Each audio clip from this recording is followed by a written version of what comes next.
오늘 말씀은 마태복음 21장 28절에서 32절입니다. 마태복음 21장 28절에서 32절 읽습니다. 그러나 너희 생각에는 어떠하뇨? 한 사람이 두 아들이 있는데 맏아들에게 가서 이르되 예, 오늘 포도원에 가서 일하라 하니 대답하여 가로되 아버지여 가겠소이다 하더니 가지 아니하고 둘째 아들에게 가서 또 이같이 말하니 대답하여 가로되 실소이다 하더니 그 후에 뉘우치고 갔으니 그 둘 중에 누가 아비의 뜻대로 하였느냐? 가로되 둘째 아들이니이다. 예수께서 저에게 이르시되 내가 진실로 너희에게 이르노니 세리들과 창기들이 너희보다 먼저 하나님의 나라에 들어가리라. 요한이 의의 도로 너희에게 왔거늘 너희는 저를 믿지 아니하였으되 세리와 창기는 믿었으며 너희는 이것을 보고도 종시 뉘우쳐 믿지 아니하였도다. 아멘. 오늘은 이제 마태복음 강해 157회고요. 157회 두 아들 중 포도원에 들어가는 아들과 못 들어가는 아들 비유. 두 명의 아들이 있었는데 한 아들은 포도원에 들어가고 같은 아들입니다. 또 한 아들은 못 들어갔는데 그 이유가 무엇이었을까? 이제 이런 것을 오늘 강해로 저희들이 이 말씀을 통해서 깨닫는 시간을 가지려고 합니다. 목사님들이나 예수를 믿는 사람들은 회개라는 말을 참 많이 합니다. 그래서 회개에 대해서 사전적 의미가 어떻게 되어 있는지를 한번 찾아보았거든요. 그랬더니 네이버 지식백과로 올려진 네이버에서 회개라고 하는 것이 있어요. 지식인 뭐 그런 게 있지 않습니까? 그게 회개인데 좀 더 원어적 의미를 살려서 보는 회개. 그러니까 이제 세 가지가 있죠. 하나는 사전적 의미의 회개가 있고요. 하나는 네이버에 올려놓아져 있는 사전적 의미가 아니라 조금 더 어떤 풀이를 해놓은 그런 지식적인 회개가 있고요. 그 다음에 세 번째로는 원어적 의미를 살려서 보는 이런 회개에도 세 가지가 있다. 이제 이렇게 생각을 하고요. 그런데 그 세 번째뿐만 아니라 네 번째 회개를 보험교실은 말씀드리지 않습니까? 계속 알려주는 진정한 의미에서의 성경적 및 기독교 진리와 복음으로 깨닫는 회개가 따로 있어야 된다. 그래서 회개하면은 그냥 쉽게 생각할지 모르지만 이런 이제 네 가지 의미의 회개가 있다고 하는 것을 생각을 하는 거죠. 사전적인 의미가 있고 지식적 의미의 회개가 있고 그리고 일반적으로 목사님들이 흔히 말하는 이제 어떤 그 원어적 의미에서 푸는 회개가 있고 그 다음에 복음교실에서 또 따로 회개에 대한 것을 말씀드리는 회개가 있다. 첫째, 회개에 대한 사전적 의미입니다. 사전에 이제 회개의 풀이죠. 잘못을 뉘우치고 고침이라고 되어 있어요. 그러면서 기독교 생활로 들어가는데 필요한 요건의 하나, 살아온 삶이 잘못되었음을 자각하여 죄인임을 반성하고 그로부터 벗어나려는 뜻을 세워 새로운 생활로 들어가는 일을 이룬다. 이렇게 되어 있어요. 회개가 사전적 의미인데 거기에 대한 좀 상세한 풀이가 결국은 기독교적으로 회개라고 하는 것은 죄를 지은 것을 회개를 해서 고치려고 하는 것이 회개다. 이렇게 되어 있다 이 말이죠. 두 번째, 네이버 지식인에 있는 백과사전이에요. 지식인 백과사전. 잘못을 뉘우치고 고침. 잘못을 뉘우치고 고침. 뭐 비슷한 겁니다만은 죄에 대한 자각과 하나님께 죄를 지었다는 깨달음, 그리고 죄인을 구속하시는 하나님의 은혜로 자신의 죄성을 깊이 깨닫고 죄로부터 결정적으로 돌이키는 신앙행위.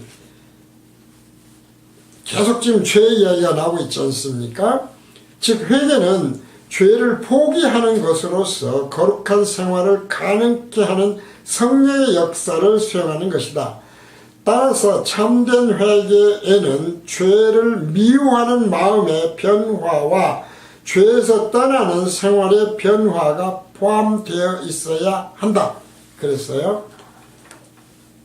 뭐 틀린 말 한 가지도 없죠. 지금 우리가 다 알아왔던 그런 이제 죄에 대한 풀이라고 할 수 있습니다. 셋째, 원어적 의미라고 이제 해서 목사님들이 흔히 말씀하시는 회개입니다. 신학교에서도 뭐 이런 이야기 많이 하고요. 회개에 대한 원어적 의미로 회개는 가던 길을 돌이키는 것이다. 그런 말 많이 듣지 않습니까? 가던 길을 돌이킨다. 그래서 회개는 사람을 향해 가는 길에서 돌이켜 하나님을 향해 가는 것이다. 이렇게 이제 회개를 풀이하고 있어요. 오늘 우리는 그런데 이제 복음교실에 대한 것을 미리 말씀을 드리면은 복음교실 회개는 늘 뭐라고 그랬습니까? 회개에는 요한의 회개와 예수님의 회개가 따로 있다. 그랬죠? 복음교실 건 넷째 번입니다. 회개가 두 가지 종류가 있는데 요한 회개와 예수님 회개가 있다. 요한의 회개는 뭐냐? 율법적 회개다. 지금까지 쭉 설명했던 것들입니다. 죄에 대한 것이죠, 주로. 그래서 죄를 씻어버립니까? 죄를 끊습니까? 이제 이런 것을 세례를 받을 때에 물어봐요. 그러면 예, 아멘 이렇게 대답을 하지요. 그런데 문제는 그것을 할 수 있더냐 이 말이죠. 과연 그것을 요한이 말한 대로 알곡과 쭉정이로 나눌 수 있는 심판의 기준이 될 수 있냐 이거죠. 얼마나 네가 죄를 안 지으려고 노력을 했느냐에 따라서 너는 알곡이고 너는 쭉정이다 라고 하는 알곡과 쭉정이의 그런 구분이 되겠어요. 그러니까 예수님은 뭐라고 했습니까? 요한은 구약의 마지막 선지자라고 그랬어요. 무슨 말입니까? 구약의 성경, 율법을 해석하는 마지막 선지자야. 그런 뜻이거든요. 그러면 왜 마지막입니까? 요한이 마지막인 이유는 새로운 것이 뭐가 있다 이 말이죠. 그러죠? 새로운 것이 있다는 뜻이에요. 새로운 것이 있다. 그것을 예수님의 회개라고 얘기를 해요. 그래서 우리는 예수님이 말씀하시는 기쁜 소식이 되는 회개는 뭐예요? 예수님을 배우면 내 짐은 가볍고 내 멍에는 쉽다 이 말이죠. 그것이 배우는 거거든요. 자, 요한의 회개는 쉽습니까? 어렵습니까? 불가능한 거예요, 사실은. 네, 그래서 우리는 그것을 쉽게 거울 회개와 창 회개다 그렇게 말씀드렸잖아요. 거울로 보면 반드시 나를 고쳐야 될 게 너무 많아. 뜯어 고치고 싶은 거 많아. 나이 먹으면 이게 늙어가는 거 참 내가 봐도 꼴 보기 싫다. 그런 생각 하지 않습니까? 그래서 이제 뭐 세계에서 정말 우리나라가 성형수술이 장사가 잘 될 정도로 유명해질 정도로 잘하지요. 그러나 그렇게 한다고 완전히 마음에 들 수 있고 전 세계 유일한 완벽한 미남이나 미녀가 되냐 이 말이죠. 아니지 않습니까? 그러니까 거울 회개는 누구든지 보면 온몸에서도 고치고 그래요.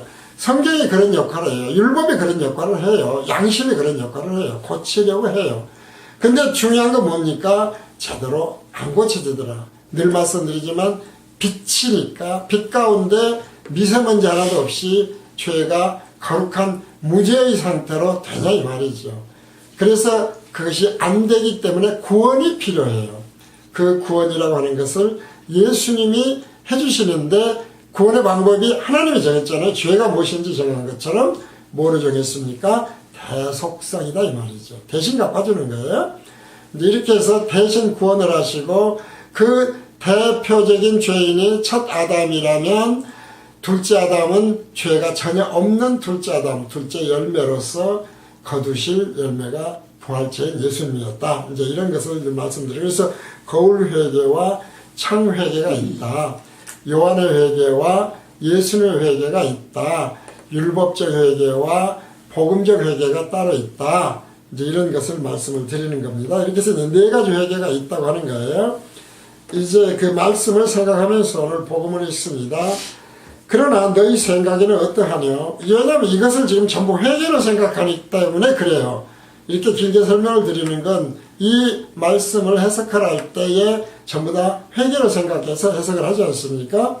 한 사람이 두 아들이 있는데 맏아들에게 가서 이르되 얘야 그 말이에요. 오늘 포도원에 가서 일하라 하니 대답하여 가로되 아버지여 가겠소이다 하더니 가지 아니하고 둘째 아들에게 가서 또 이같이 말하니 대답하여 가로되 실소이다 하더니 그 후에 뉘우치고 갔으니. 예수님이 먼저 우리가 이제 먼저 꼭 알아야 될 건 지금도 이것도 비유잖아요. 그러면 예수님 비유는 모든 비유가 뭐라고 그랬습니까? 반드시 머리에 둬야 돼요. 예수님이 비유를 하신 것이나 예수님이 질병을 육체의 병을 고쳐주시는 것 등등 구원을 하시는 모든 것들은 결국은 뭐에 대한 거냐 이 말이죠. 새하늘과 부활이었다. 영생에 관한 것이 마지막 그 비유를 알려주시는 것의 최종 목적은 그것을 말씀하신다 이 말이죠. 그래서 천국에 대한 비유예요. 그리고 그 핵심에는 뭐가 있다고 그랬습니까? 죄사함이 있다. 죄사함 비밀이 있다. 라고 하는 걸 말씀드렸어요. 키예요. 키포인트거든요. 키워드. 키예요. 키. 죄사함을 그러니까 비밀을 깨닫지 못하면 하나님의 비유는 들려요? 안 들려요? 예수님의 비유는 절대로 안 들려요. 성경 전체가 안 보여요. 율법도 안 보여요. 아무것도 안 보여요. 사실은 이것이 굉장히 중요하다 이 말이죠. 그래서 고린도후서 12장 1절에서 4절을 보면은 우리가 이제 지금 현재 우리가 만약에 죽었어요. 세상을 떠나면 잠든다고 그러는데 어디로 갑니까? 낙원 아니면은 사실은 지금 현재로 봐서는 정확하게 잘 모르겠어요. 지옥이라고 하는 곳으로 가는지 안 가는지를 잘 모르겠어요. 사실은 뭐 극락에도 가고 막 그런 걸로 보지 않습니까? 그러니까 성경적으로 봐서는 다시는 무제경이 아니라 그냥 땅속에 가둬지는 것이고 잠들었다고 표현하지 않습니까? 근데 어쨌든 하나님의 자녀는 그들과 같이 안이 있고 어디로 가요? 낙원으로 가는 건 분명해요. 그러니까 신천신지 새하늘과 새 땅으로 가는 것은 그 천국은 아니고 현재는 영과 육이 분리된 상태에서 낙원으로 간다. 낙원은 영과 혼이 분리된 거, 영과 아니라 영혼은 같이 있고 육이 분리된 거죠. 그런 상태로 지금 낙원에 가 있다 말이죠. 그것이 성경에 나오죠. 무익하나마 내가 부득불 자랑하노니 주의 환상과 계시를 말하리라. 내가 그리스도 안에 있는 한 사람을 아노니 14년 전에 한 사람이 자신이에요. 그가 셋째 하늘에 이끌려간 자라. 그가 몸 안에 있었는지 몸 밖에 있었는지 나는 모르거니와 하나님은 아시느니라. 몸이라고 하는 것은 이제 육체를 의미하지요. 내가 이런 사람을 아노니 그가 몸 안에 있었는지 몸 밖에 있었는지 나는 모르거니와 하나님은 아시느니라. 그가 낙원으로 이끌려 가서 말할 수 없는 말을 들었으니 사람이 가히 이르지 못할 말이로다. 낙원에 갔다 이 말이죠. 낙원에. 이것이 이제 그 사도 바울이 환상을 보았을 때 그 낙원에 관한 얘기가 쭉 나와요. 보면은 이제 그러니까 현재 상태죠. 이건 그러니까 다시 이야기지만 예수님의 비유의 마지막 이루어지는 것은 아니에요.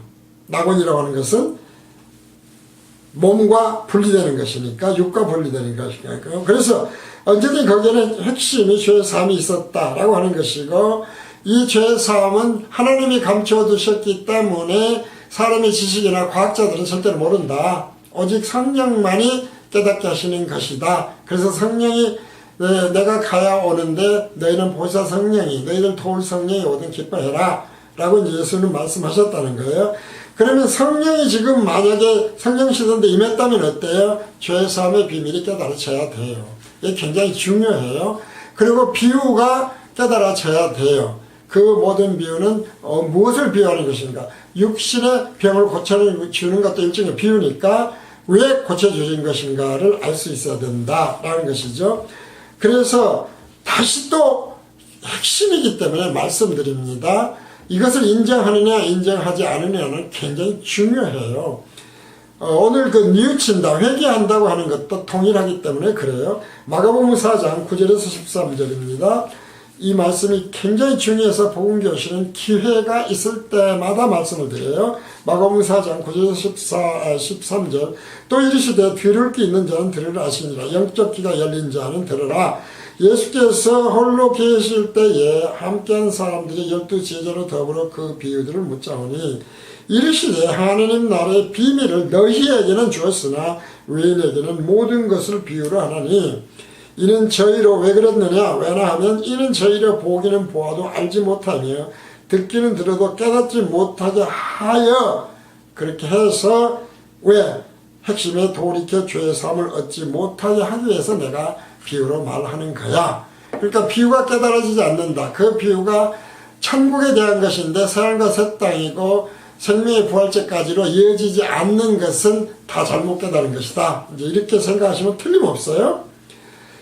그런데 여기에서 이제 하나 지금 오늘 말씀 중에서 우리말 성경을 번역을 잘 못한 게 참 많잖아요. 번역에는 문제가 있죠, 당연히.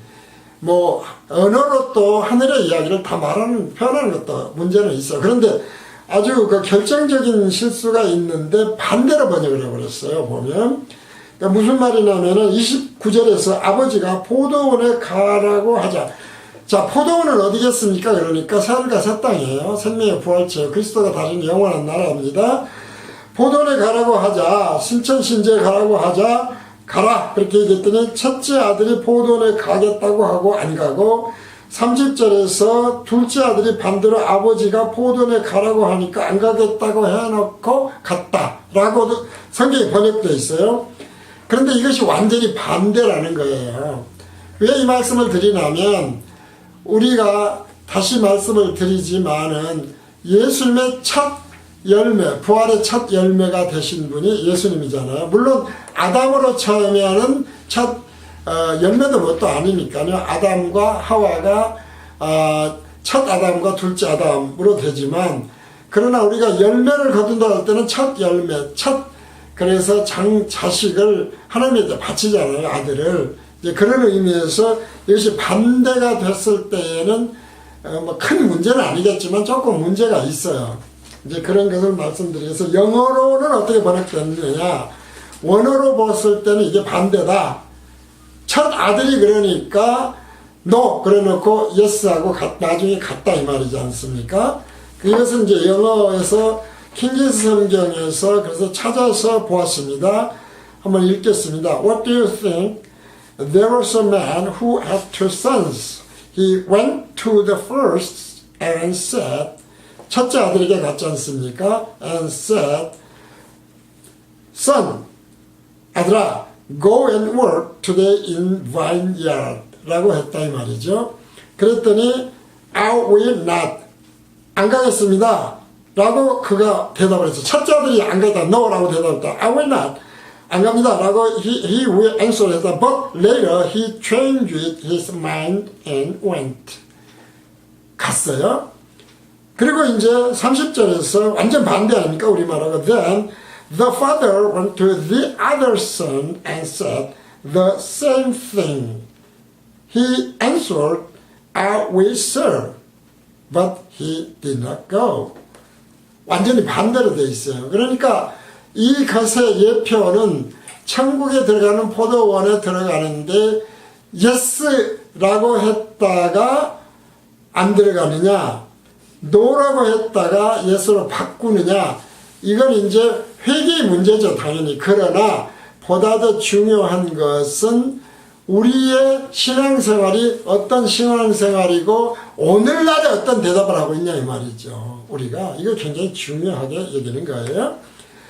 그래서 이 말씀을 다하니까 포도원에 가서 일하라는 원형이 에르가조마이예요. 에르가조마이는 하나님 안에서, 그러니까 일하라고 지금 되어 있는 말입니다. 의 원어적 의미입니다. 하나님 안에서 혹은 그리스도 안에서 밤낮으로 활동하는 것을 에르가조마이라고 해요. 일이라고 그래요.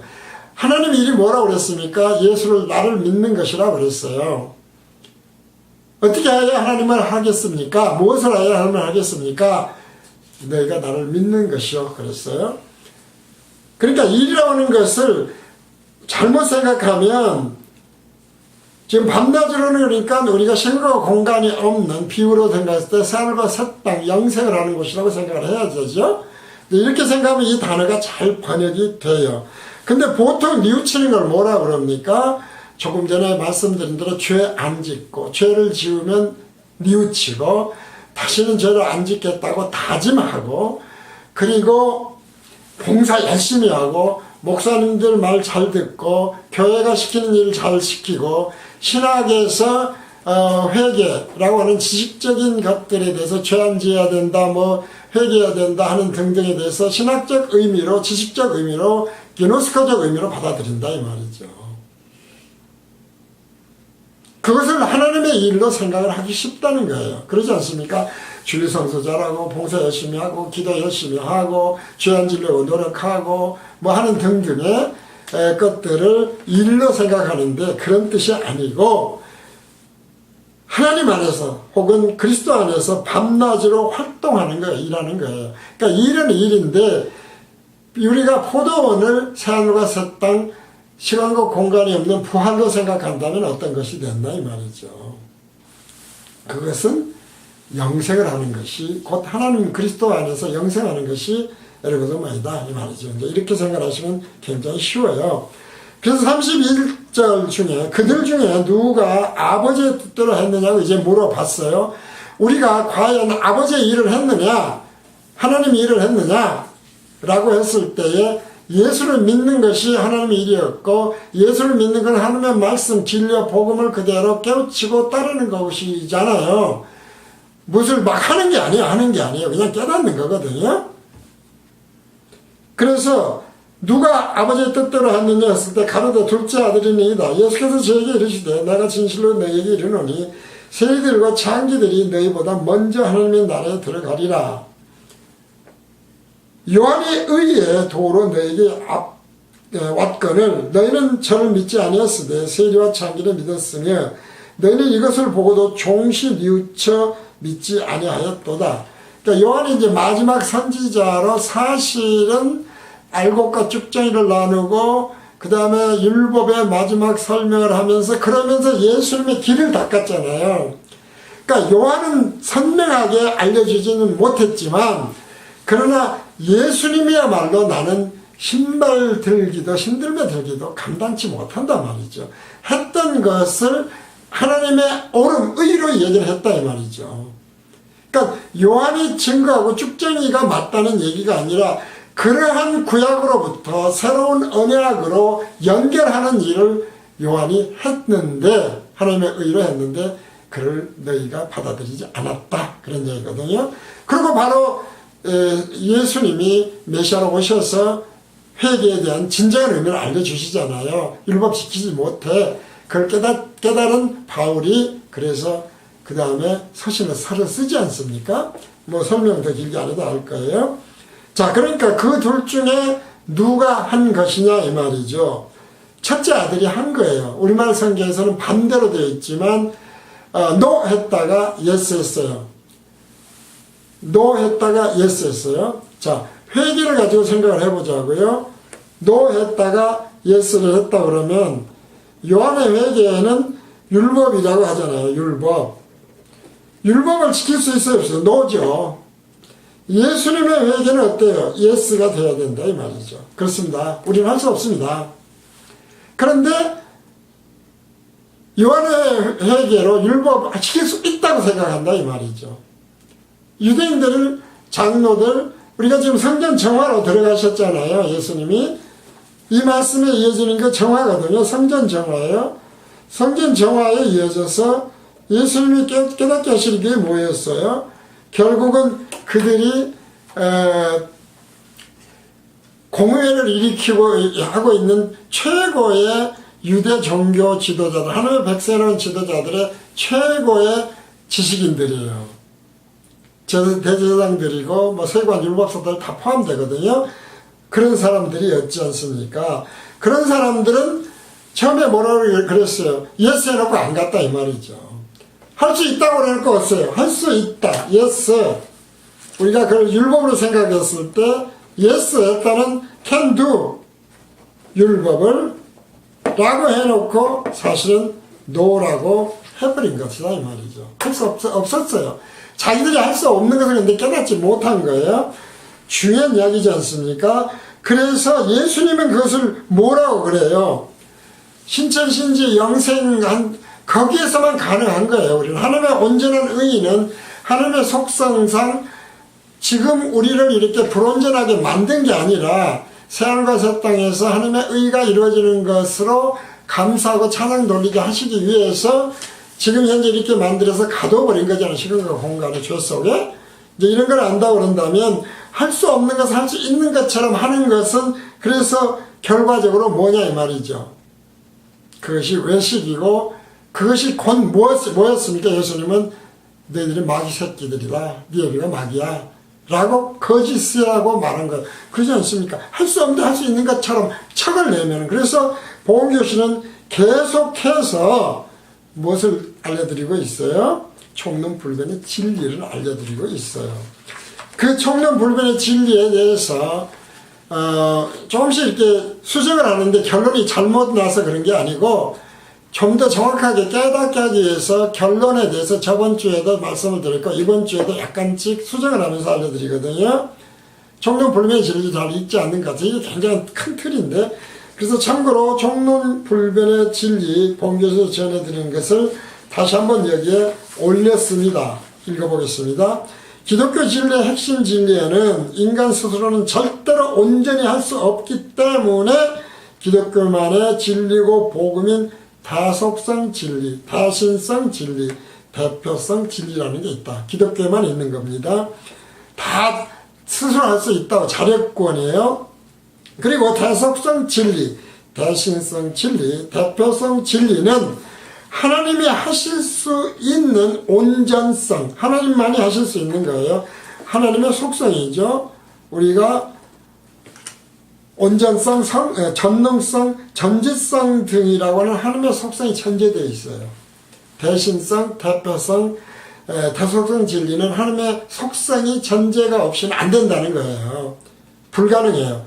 그러니까 인간이 할 수 있다고 하는 것은 그래서 인간을 우리가 주어라고 늘 얘기합니다. 세상 종교예요.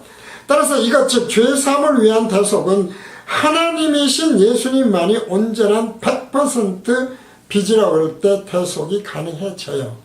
그것을 예표적으로 짐승으로 대신 죽였어. 죄 없는. 그렇기 때문에 육을 가진 현재의 피조물 상태에서 죄사함을 얻으면 의인이라고 하는 것은 잘못된 것이다. 성경적으로 맞지 않고 문법에도 맞지 않는다. 왜 그러느냐? 믿음에 대한, 믿음은 지금 이제 히브리서 11장 1절, 우리가 잘 아는 말씀 아닙니까? 히브리서 11장 1절, 믿음은 바라는 것들의 실상이요, 보지 못하는 것들의 증거니, 무슨 이야기입니까? 믿음의 실상은 언제 있어요? 미래에 있다, 이 말이죠. 이미 이루어진 것은 실상이 아니에요. 화상이에요. 바라는 것, 그러니까 우리가 그걸 막 믿고 구하면 막 무슨 병도 고쳐주고 구원 무슨 죄도 구원도 되고 무슨 사업에서 실패도 안 하고 막 이런 식으로 이야기를 하는데 그 말이 아니고 성경의 마지막은 늘 뭐라고 그랬어요? 새하늘과 새 땅 천국에 대한 거예요. 그러면 진짜 실상은 언제 이루어져? 새하늘과 새 땅에서 생명의 부활로 그리스도가 다스리시는 왕국에서 실상이 이루어져요. 그것은 믿음이다 이 말이죠. 미래에 이루어져. 그렇기 때문에 의인은 우리가 육을 가진 시간 공간에 가둬진 지금은 회개와 똑같이 절대로 의인이 될 수가 없어요. 하나님 앞에. 그런데 자신들은 이방인들에 비해서 의인이라고 생각하잖아요. 유대인들이. 이것이 문제다 이 말이죠. 바로 하나님만이 신이고 하나님만이 영광 받으셔야 되고 하나님에게만 찬송을 드리라는 이유가 그런 것이다 이 말이죠. 하나님만 하실 수 있어요. 그래. 인간은 못한다니까. 못하도록 창조되었어요. 애초부터 창조를 그렇게 하셨어요. 이거 굉장히 중요하잖아요. 하나님이 그렇게 창조하셨다. 근데 아닌 것처럼 하니까 외식이고 거짓말. 하나님이 그렇게 해놨는데 하나님한테 아닌 것처럼 해요. 사람 앞에서. 그런데 유대인들이 이렇게 믿기 때문에 예수님은 뭐라고 그럽니까? 그걸 자랑하는 너희들은 내 말을 못 알아들어. 내 말을 깨닫지 못해. 기머거리들이야. 왜? 그러니까 너희 애비는 마귀에서 태어났기 때문에 그래. 비밀을 깨닫지 못하게 해서. 지금 같으면 죄사함을 비밀을 깨닫지 못하고 성령의 가르침, 성령이 알려준 것이 아니어서 그래. 라고 하는 그런 말씀이 되겠다. 그래서 오늘 이 말씀 우리가 가볍게 생각하면 안 된다는 것입니다.